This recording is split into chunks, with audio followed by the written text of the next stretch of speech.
এখানে সংসদে একটা বিষয় খেয়াল করছেন, সংসদে ৭৬ জন বিরোধী দল, সাথে অন্যান্য আছে, কিন্তু বিএনপির একক সংখ্যাগরিষ্ঠ থাকার পরেও এই টোটাল ২১৩ জন বা ১৪ জন যে পরিমাণ টাইম পায় না, বিরোধী দলকে তার চেয়ে বেশি টাইম দেওয়া হচ্ছে, যেখানে সংসদে অবাধ কথা বলার সুযোগ আছে, মাইক বন্ধ করা হচ্ছে না, তারপরেও রাজনীতিকে কেন মাঠে নেওয়া হচ্ছে? শোনেন, যেমন আপনি সব আইন জানেন, এইটা এক জিনিস, আর আইনকে আপনি মানেন সেটা আরেক জিনিস। আপনি সব আইন তোতা পাখির মতো মুখস্থ, কিন্তু আপনি আইন মানেন না, তো কি হবে? আপনি ধর্মীয় সব রীতিনীতি জানেন, কিন্তু আপনি ফলো করেন না। What is the use of it? কোনো ব্যবহার আছে এটার? আপনি কোরআন শরীফ পুরো মুখস্থ, কোরআন শরীফ বলা আছে মিথ্যা বলল না, সরামেশা মিথ্যা বলেন, তা আপনি এটা পড়ে লাভটা কি?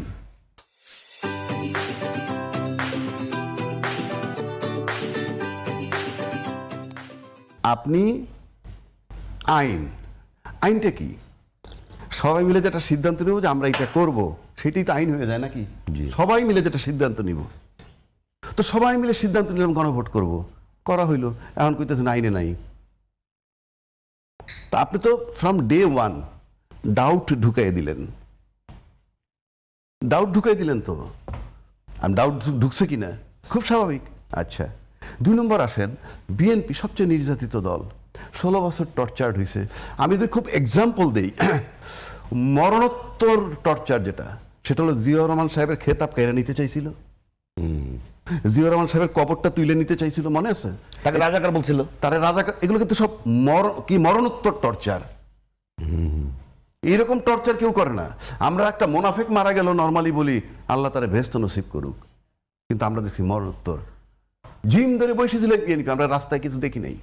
গল্প মুখে যে যা বলে, আমি তো এই দেশে ছিলাম না, অন্য দেশে ছিলাম। রাস্তায় দেখেননি বলতে? এই আন্দোলনটা কি ছিল? এই যে খেতাব কাইরে নেওয়ার সময় না, বিএনপি নিয়মিত কর্মসূচি দিয়েছে। কর্মসূচি একদিন বললাম আমি আইন জানি, কিন্তু আমলে নিচ্ছি না। রাজনৈতিক আন্দোলন আওয়ামী লীগ কিভাবে করে না, আপনি বলতে পারেন যে ওই সময় বিএনপি সেটা তো আমি গেইন করতে পারে না, কিন্তু বিএনপি কখনো একদিনের জন্য মাঠ ছাড়ে না। আপনি গেইন করতে পারেন না, এভাবে 16টা বছর পার হয়ে গেছে। 16টা বছর কনফার্ম করছে যে আপনারা গেইন করতে পারবেন না। যাই, তারপরে সহায়ক শক্তি আসছিল। আপনার কাছে কি মনে হয় না যে 16 বছরে বিএনপির কার্যক্রমে একটা ব্যাপক জনমত তৈরি হয়েছে? অফকোর্স, ওটা রিফ্লেকশন এসে পড়ে না, সেটা তো 16 বছর যদি সরাইতে লাগে, মানুষ বাঁচে কয় বছর? এটা কথার কথা। এখন একটা ছবির কথা বলতে হয়, একটা ছবির কথা বলতে হয়। কোনটা জানেন? ওই আমার ছোট ভাইলে বলছিল আমার বাবায়, কি যে দেখ, ওই যে রাজারে হত্যা করে রাজার পোলারে নিয়ে গেছে, ওই যে দাইমা থাকে না, দাইমা নিয়ে তার জঙ্গলে নিয়ে চলে গেছে। ওইখানে রাজার পোলা বলেছে আর সেনাপতি দেশ দখল করছে। তখন 25 বছরের যুবক যখন সে টকবগে, তখন সে একটা প্রেমে পড়ে। তো এক নায়িকার সাথে প্রেম হয়েছে তার, আর তার ভিতরে ওই জিজ্ঞাসা যে রাজ্য দখল করতে হবে, তার বাপের হত্যা করছিল সেনাপতি। তারপরে আইসা 25 বছর পরে আইসা রাজ্য দখল করছে। দখল করার পর আমার বাপে বলতেছে, দেখ বাপকা বেটা, এই দেখ, মানে খুব প্রাউড। ইয়েস, আমার ছোট ভাই বলতেছিল, ইয়েস 25 বছর পর দখল করলো। 25 বছর কিন্তু সে রাজত্ব করছে ওই রাজা। 1, 2, যে নায়িকাটার সাথে তার প্রেম, সে কিন্তু এই সেনাপতির মেয়ে, যে সেনাপতি 25 বছর রাজত্বটা দখল করে রাখছিল। তো 25 বছর পর সেই সেনাপতির মেয়েই তো আবার রানী হইল। তো ওর লোকসানটা কি? ওই সেনাপতির লোকসানটা কি? প্রশ্ন হচ্ছে যে 16 বছর আন্দোলন করলো, তারপর একটা মবের সরকার আসলো, তার সরকার থেকে আপনি পররাষ্ট্রমন্ত্রী বানাই দিলেন, লোকসান কি? আওয়ামী লীগ চলে গেল, প্রেসিডেন্ট থেকে গেল, আওয়ামী লীগের লোকসান কি? আপনি বুঝাবেন তো আমারে আওয়ামী লীগের লোকসান? না, এটা বলার সুযোগ নেই, এটা ইলিয়াস ভাই বলবে। না, সেজন্য আমি বলছি ইন এডিশন আওয়ামী লীগ যেটা করতো সেটা কিভাবে করছে। আওয়ামী লীগ গুম করছে না, বিএনপির লোকের গুম করছে না, হ্যাঁ, ইলিয়াস সাহেব গুম করছে। মারা গেছে কিনা আমি বলতে পারি না, আননেসারি, কিন্তু গুম এখনো গুম আছে, এরকম বহু লোক গুম আছে। সেই লোককে যাতে আর গুম না হয় এরকম, সেটা জন্য গুম অধ্যাদেশ করা হইলো, রাষ্ট্রপতি করলো, আপনি এসব বাতিল করে দিলেন। আমি আস্থায় নিব কেমনে আপনাকে? না, এটা তো আবার করবে বলেছেন, শেষ করতে দেন, কি করছেন উনি অনেক পোক্ত করে আনবেন, মানে যে গুম করছে তারে পাইলে উনি ওনারা গুম করে ফেলাবে, ভাবতে এরকম। আরে ভাই, আপনি গুম অধ্যাদেশ এখন পাশ করতেন, সংশোধনের সুযোগ আছে, এভরি ডে আপনি পোক্ত করবেন, পরে করেন না, আপনি বাদ দিয়ে দিচ্ছেন। তার মানে কি? আমি বুঝবো কেমনে আপনি করবেন? এখন কইরা কইতেন হ্যাঁ এটা করলাম এখন, কিন্তু আরো পোক্ত করব, কিংবা পরে আরো দুর্বল করতেন। 2 নম্বর আসেন বিচার নিয়োগ অধ্যাদেশ, যে একটা জায়গা ঠিক হলে গণতন্ত্র 50% 60% ফেরত এসে যায়। সেইটা আপনি বাদ দেওয়ার মানে নির্বাহী বিভাগের অধীনে নিয়ে নিলেন বিচার বিভাগ। এখন একজন মন্ত্রী যখন আদালত প্রার্থী হাঁটবে, জজ সাহেব তারা দেখলে ভাববে বাবারে উনি আমার নিয়োগকর্তা। আপনার কি DAC panel, attorney general panel, তাদেরকে যখন এরা আমাদের নিয়োগকর্তা। এই যে আতঙ্ক আপনি তৈরি, তার মানে কি জন্য করলেন আপনি? আপনি এগুলো সংশোধন করা যাইত, আপনি নিতেন। কাজে এই যে বলছে যে আওয়ামী লীগের রূপান্তর, আওয়ামী লীগ লোক তো অলরেডি আছে সেই সেনাপতির মতো, এখনো রাষ্ট্রপতি বহাল। আবার প্রেম হচ্ছে আওয়ামী লীগের লোকের সাথে। কেন? 30 জন যে সংসদের মহিলা নেত্রী নিল, এই যে এমপি, তার ভিতরে 2 জন আছে আওয়ামী লীগের। দল তো পরিবর্তন করতেই পারে যেখানে। সেটা আমি সেই চ্যালেঞ্জ করছি না, আছে তো তারা। আপনিও কাল থেকে বিএনপির পক্ষে বলতে পারেন, আমি সরকারের পক্ষে বলতে পারেন। আমি লজিক দিচ্ছি। আপনি মাধবী মার্মা, তারপরে কি ঠাকুর, সুবর্ণা ঠাকুর নিছেন তো তাদেরকে। এই যদি রাজনীতি, তাইলে তো ভাই এই যে মারা গেছে ভুক্তভোগী সে, হ্যাঁ আপনি তাদেরকে স্যাটিসফাই করছেন। যারা ওই যে ক্যাঙ্গারু কোর্ট এখন যেটারে বলেন, এই ক্যাঙ্গারু কোর্টে তো এর আগেও নাকি মৃত্যুদণ্ড দিছে, তখন এটা ক্যাঙ্গারু কোর্ট ছিল না। কিন্তু যাদেরকে মৃত্যুদণ্ড হয়েছে তাদের পোলাপানগুলার কিন্তু এমপি বানাইছেন আপনি। মতিউর রহমান নিজামের ছেলে এমপি, সাইদি সাহেব দণ্ডভোগ করে মারা গেছে, তার ছেলে এমপি, কাশেম সাহেবের ছেলে এমপি, সালাউদ্দিন কাদের চৌধুরীর ছেলে এমপি। তার মানে কি? এটা হলো যন্ত্রণা লাঘবের নির্বাচন। এবং তারা সত্যি সত্যি রাজার মেয়েকে বিয়ে করার মতো। হ্যাঁ, রাজার মেয়েকে বিয়ে করছে, ওইরকমই তো। আপনি জিনিসটা মিলান না তো। সুতরাং এই যে রূপান্তরিত হয়েছে, এটা বলতেছে, আমি বলছি যে আমি এর আগেও একবার বলছিলাম সব আওয়ামী লীগের সাজানো। আপনি বলতে পারেন আওয়ামী লীগের বাড়িতে আমি কেয়ারটেকার হিসাবে আছি। এটা খুব নির্দয় মন্তব্য। তাহলে আমি কি বলবো? একটা ব্যাপার ছিল যে একটা সময় এমন অভিযোগও আছে যে আগের মন্ত্রী আব্দুস সামাদ আজাদ তিনি সিপিবির সিদ্ধান্ত নিয়ে আওয়ামী লীগে এসেছেন। তো এই জায়গা থেকে তো ফল খুব একটা ভালো করতে পারে নাই। জামাত কেন হঠাৎ করে এই জায়গায়? আচ্ছা, আপনি বলছেন বামপন্থী এটা করতো, ধরা যাক এটা একটা ট্রেডিং, এটা তো লুকায় রাখা যায় না। না, আপনি জানেন যে একজন খুব ভালো রসমালাই বানাইতো, 15 বছর পর 200 কারিগর হয়েছে, সবই তার শিষ্য ছিল। ওর কাছ থেকে শিখে উদাহরণগুলো চমৎকার। অন্য জায়গায় গিয়ে রেস্টুরেন্ট দিচ্ছে, কি ব্যাপার রসমালাই বানায়, শিখছে তো তার কাছ থেকে। এখন প্রশ্ন হচ্ছে যে যদি শিখে থাকে তাই খারাপ কি? ওরা ফলাফল ভালো পায় না, এরা তো পাইছে। এরা ফলাফল ভালো পাইছে না। আচ্ছা, এখন আসেন গুপ্ততে। আপনি গুপ্ত কিভাবে জাজ করবেন? যখন সে তার অরিজিনাল জায়গায় ফেরত যায়।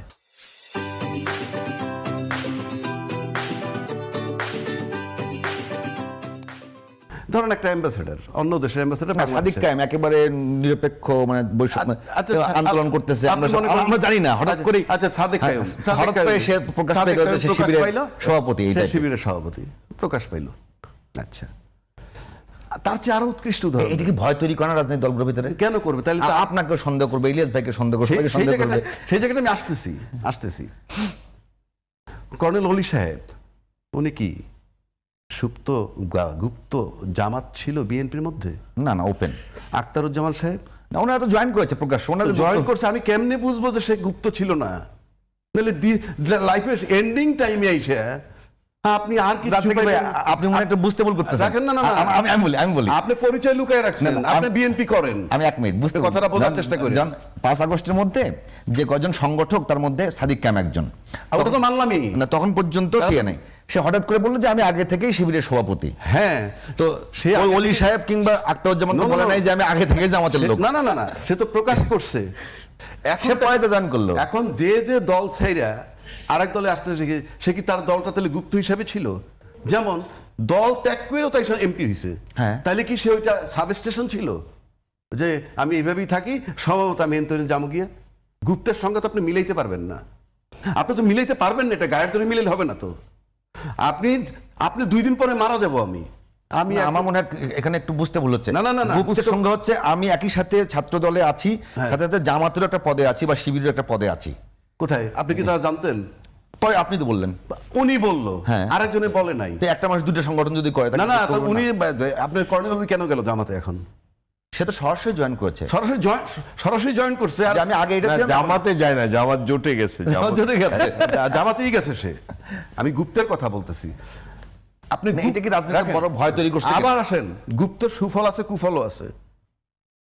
আপনি যাদেরকে গুপ্ত বলতেছেন, এই সাদেক কায়ুম বলেন, সার্জিস আলম বলেন, ছাত্রলীগ, এরা গুপ্ত ছিল তো। হ্যাঁ। গুপ্ত থেকে তারা কাজটা করছে কি? শেখ হাসিনা সরাইছে, আপনিও সরাইছেন, তারা পার্টিসিপেট করছে ফিজিক্যালি মাঠে। তাহলে এই গুপ্তর যে অপারেশনটা কি সুন্দর একটা সুফল নিয়ে আসছে, আজকে যারা পার্লামেন্টে আছে। হাসিনারা তারাইছে, তো পার্লামেন্টে যারা আছে ওইটা সুফল তো তারা নিচ্ছে, নাহলে তো 29 সালে নির্বাচন হইতো। আর হাসিনা যদি না যাইতো, 29 সালে হাসিনাই ক্ষমতায় আসতো। কাজে তারা গুপ্ত বলেন আর জঙ্গি বলেন, বিশাল একটা সুফল আইনে দিচ্ছে। সবসময় খারাপ বলা যাবে না। এবং এই যে গুপ্ত বা জঙ্গি, এটা শেখ হাসিনার কাছে কিন্তু এরা জঙ্গি, শেখ হাসিনার কাছে এরা মব, শেখ হাসিনার কাছে এরা সন্ত্রাস। কিন্তু যারা পার্লামেন্টে ঢুকছেন তাদের কাছে তো মধুর মতো ব্যাপারটা ছিল। কাজেই আপনি বললেই তো হবে না, একজনের কাছে জঙ্গি আর একজনের কাছে সে স্বপ্ন, আশার আলো। এইবার আসেন, যেই কথাটা বলছি আমরা, এই রাজাকার, গুপ্ত, সুপ্ত, পার্লামেন্ট এমন একটা জায়গায় আমরা আছি, এই রং তামাশা বাদ দিয়া জাতির উদ্দেশ্যে পার্লামেন্ট, যেহেতু আপনারা আইন প্রণয়ন করার ক্ষমতা আছে, আপনারা এই সমস্ত গল্প বাদ দিয়া রাজনৈতিক সংজ্ঞা দেন। একটা সংজ্ঞা দেন, গুপ্ত মানে কি? এটা তো আইন বানাবেন। সুপ্ত মানে কি? মব বলতে কি বুঝেন? আইন বানাবে পার্লামেন্টে আপনি সংজ্ঞা দিবেন, আপনি ধরবেন কেমনে নাইলে? গুপ্তের সংজ্ঞা দিতে হবে। ইয়েস, শেষ করতে দেন। গুপ্তের সংজ্ঞা দিবেন, এবং দিবেন কিভাবে, কি ক্রাইটেরিয়া পাইলে তাকে গুপ্ত হিসাবে ধরা হবে, কি বৈশিষ্ট্য পাইলে রাজাকার। কারণ 71 সালের পরে যে লোকটা বিয়ে করছে তার যে সন্তান হয়েছে সেও রাজাকার। কার কাছে? যিনি পালায়ে গেছেন, কিংবা এখন অনেক রাজাকার বলা হয়। আমি বলবেন, আপনি সংজ্ঞা দেন না। আদর্শিক রাজাকার বলা হয়। আরে না, আপনি তো আইনগত রাজাকার। আমার কথা তো সেটা, আপনি সংজ্ঞা দেন। পার্লামেন্ট আইনের জায়গা, কাজে আপনি সংজ্ঞা দিতে হবে। এবং বলা হয় দিল্লি না পিন্ডি, পিন্ডি না ঢাকা, ঢাকা ঢাকা, দিল্লি না ঢাকা, ঢাকা ঢাকা। তাহলে কে পাকিস্তানপন্থী সংজ্ঞা দিতে হইব, কে ভারতপন্থী সংজ্ঞা দেন, কে চায়নাপন্থী আপনার সংজ্ঞা বানান, কে আমেরিকাপন্থী সংজ্ঞা বানান। কারণ পার্লামেন্ট আইন এগুলো সম্ভব না। তামাশা করার জায়গা না তো রাষ্ট্র নিয়ে। আপনি একটা বলা নাই কওয়া নাই আপনি পাকিস্তানি, বলা নাই কওয়া নাই উনি ভারতীয়, বলা নাই করেন আপনি আমেরিকান। এটা দুই দলই করতেছে। তো সেইটাই তো আপনি সংজ্ঞা দেন, সংজ্ঞা দিয়ে প্রমাণ করবেন। সংজ্ঞা কি দিবে? ভারতীয় কে পাকিস্তানি? ওইটা হ্যাঁ, পার্লামেন্ট সংজ্ঞা দিবে। না, কি বৈশিষ্ট্য পাওয়া গেলে, ওনার কি অ্যাক্টিভিটিজ যে প্রমাণিত হবে উনি পাকিস্তানি, কি অ্যাক্টিভিটিজে প্রমাণিত হবে উনি রাজাকার, কি অ্যাক্টিভিটিজে প্রমাণিত হবে উনি গুপ্ত। আপনি সংজ্ঞা দেন। পার্লামেন্ট আইন প্রণয়ন করার জায়গা। কি একটা সমস্যা, আপনি একটা লোকের কাস্টডিতে নিয়ে আপনি তার বিচার করবেন কেমনে? উনি সুপ্ত, আপনি কিভাবে বিচার করবেন? কাজে আপনি সংজ্ঞা দিবেন। তারপরে আসেন, আরো সংজ্ঞা দিবেন। জামাতের প্রতি বিশেষ অনুরোধ, তারাও একটা সংজ্ঞা দিতে হবে। নাস্তিক আর আস্তিক নির্ণয়ন করবেন কেমনে? আপনারা বলেন যে অমুকে নাস্তিক, মানে সে আল্লাহরে বিশ্বাস করে না। আপনি এটা অ্যাসেস করেন কেমনে? কাজী আল্লাহরে বিশ্বাস করলে কি বৈশিষ্ট্য পাইলে বুঝবেন ওই লোক আল্লাহরে বিশ্বাস করে, কি বৈশিষ্ট্য পাইলে বিশ্বাস করে বুঝবে যে উনি আল্লাহরে বিশ্বাস করেন না? এই সমস্ত সংজ্ঞা পার্লামেন্টে দেন, একটা আইন বানান। এখানে দুইটা কথা বলি, একসাথে যুক্ত করে নেই যে মানে কিছুদিন থেকে, মানে গত পরশুদিনের পরে বা পরশুদিনে, হ্যাঁ, বিএনপি মহাসচিব মির্জা ফখরুল ইসলাম আলমগীর বলেছেন যে জামাতকে রাজনৈতিকভাবে নির্মূল করতে হবে। এটা নিয়ে সংসদেও কথা হয়েছে। আমি ইলিয়াস ভাইকে প্রশ্নটা করছিলাম, একই প্রশ্ন আপনার কাছে, যে আসলে সম্মানের জায়গাটা কিংবা একেবারে প্রতিপক্ষের জায়গা থেকে দুই দল কি শত্রুতে পরিণত হচ্ছে? ধন্যবাদ আপনাকে, এটার জবাব দিচ্ছি। তার আগে একটু অ্যাড করি শুধু, এই যে অধ্যাদেশগুলো বাতিল করলো, তার সাথে একটা অধ্যাদেশ নিয়ে আসেন। দেখেন, মানব অধিকার কমিশন অধ্যাদেশ বাতিল করছেন, ভালো কথা, পক্ষ করে আনবে। এটা পক্ষ করে আনে নাই, এটা 2009-এরটা রেস্টোর করছে না, পরে ওটাও ঠিক করবে বলছে। কথা সেটা না তো, আপাতত রেজিস্টার আছে। তার মানে তো আপনি আওয়ামী লীগেরটাই আনলেন।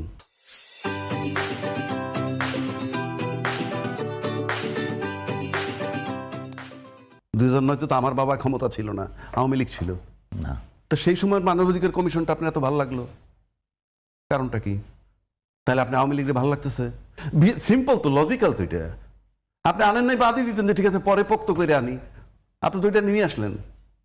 তো একইভাবে তো আপনি এই বিচারক নিয়োগ অধ্যাদেশ, গুম কমিশন অধ্যাদেশগুলো নিয়ে পরে ঠিক করতে পারতেন, অন্তত এই কথাগুলো তো আসতো না। যাই হোক, এবার আসি আপনার এটা ফখরুল ইসলাম আলমগীর সাহেব বলছেন জামাতের রাজনীতি নির্মূল করবেন। এটা তো একটা শক্তি। আমি এর আগেও বলছি, এখনো বলছি, শক্তির রূপান্তর আছে, ধ্বংস নাই। শক্তির রূপান্তর আছে, ধ্বংস নাই। বিজ্ঞানের কথা বলছেন। হ্যাঁ, এক টুকরা লোহাকে ছুরি বানাইতে পারবেন, পারবেন না? সেই ছুরি যদি ডাক্তারের কাছে যায় তাহলে মানুষকে এটা বাঁচায়, আর যদি সন্ত্রাসীর কাছে যায় কিংবা স্বৈরাচারের কাছে যায় সে ছুরি দিয়ে মানুষ মারবে। পার্থক্য তো এই। তাহলে রাজনৈতিকভাবে নির্মূল তো ভালো হবে। সেটাই বলতেছি। না না না, রাজনৈতিকভাবে নির্মূল ভালো হবে কেন? আপনি তো শক্তিটা রূপান্তর হচ্ছে, রূপান্তর করে পজিটিভ লাইনে নিয়ে অর্থাৎ আপনি তারা নির্মূল করতে চাইবেন, সে ডুব দিবে। অর্থাৎ আপনি কি আবার গুপ্ত বানাইতে চান? কথাটা আপনি বোঝার চেষ্টা করেন। 1 নম্বর। 2 নম্বর, একটা গণতান্ত্রিক দেশে যারা গণতন্ত্রে বিশ্বাসী বলতে বলতে মুখে ফেনা তুললো লাস্ট 16 বছর, যেগুলো আওয়ামী লীগ করতে দিল না, যারা আওয়ামী লীগের কার্যক্রম নিষিদ্ধ করার সময় অন্তর্বর্তীকালীন সরকার সময় বলল যে না, কোনো রাজনৈতিক দলের কার্যক্রম নিষিদ্ধ হোক, এটা আমরা চাই না, কিংবা এই প্রজ্ঞাপন জারি করে বন্ধ করা যায় না, তারা কিন্তু টেক ওভার করার পর ওই আওয়ামী লীগের কার্যক্রম বন্ধ করে রেখেছেন। একইভাবে তারা আবার বলছেন যে যেই ব্যক্তি বললেন উত্তরবঙ্গে গিয়া এটাই সম্ভবত আমার শেষ নির্বাচন, যেই ব্যক্তি কিছুদিন আগে বললেন এই কাউন্সিলের পর আমি রিটায়ার্ড করব, সেই ব্যক্তি যিনি রিটায়ার্ডের জন্য তৈরি, উনি বলছেন যে জামাতের রাজনীতি নির্মূল করতে হবে। মানে বিষয়টা কেমন? কোনোভাবে মেলে না। একজন গণতান্ত্রিক ব্যক্তি এই কথাটা বলতে পারে? আপনি যান না জনগণের কাছে, জনগণ 31% ভোট দিয়ে 68টা সিট বানাইছে, এইটা যেন সামনের ইলেকশনে 12টা হয়, তারপরে ইলেকশনে 3টা হয়। ওইভাবে তো বলছে। হ্যাঁ, ওইভাবে তো বলছে। ওইভাবে বললো কোথায়? রাজনৈতিকভাবে নির্মূল করব, আমি ক্যাম্পেইন করব। হ্যাঁ, আপনার দ্বিদলীয় শাসন 53-55 বছর যাবত চলছে। যারা সিঙ্গলি পাইতো 3টা সিট, তারপরে জোট বানায় পেল 18টা সিট, 2জন মন্ত্রী বানাইলেন, নির্মূল করতে করতে করতে করতে এখন 68টা সিট নিছে, তাই না? যদি বলেন যে না, এটা ইঞ্জিনিয়ারিং করে নিছে, তাহলে তো ইঞ্জিনিয়ারিং করে ক্ষমতাই নিতে পারে। আর ইঞ্জিনিয়ারিং কথা আনলেন, নিজেরাও ধরা খাবেন। ইঞ্জিনিয়ারিং খেলে ওই খাতে আর এক খাতে হয় নাই। সুতরাং এই ডিবেট আমি যাচ্ছি না। সুতরাং আপনি এখন আসেন গণতান্ত্রিক দেশে এটা হয় না, 1 নম্বর। 2 নম্বর, আপনি পাশাপাশি 2টা কথা আসতেছে। একটা হইল জঙ্গিবাদের আশঙ্কা। এটা নিয়ে একটু পরে শুনি, আচ্ছা। একটা বিরতি নিয়ে আসি। না, তাহলে এইটা শেষ করে দিই। বলেন। তাহলে আপনি যে জামাতের রাজনীতি নির্মূল করতে চান, সাধারণত মানুষ নির্বাচনে পাশ করার পর কি করে জানেন? নির্বাচনী ইশতেহারে যা থাকে তাই করার চেষ্টা করে। যেমন ফ্যামিলি কার্ড দিতেছেন, কৃষি কার্ড দিতেছেন, কিন্তু আপনার নির্বাচনী ইশতেহারে কি এটা ছিল যে জামাতের রাজনীতি নির্মূল করবেন ক্ষমতা পাওয়ার পর? প্রশ্ন। রাজনৈতিক বক্তব্য, কোথাও কি এরকম অ্যাকশন নিয়েছে? এটি তো ইশতেহারে ঘোষণা করে করবে না। না না, আসা উচিত ছিল তো।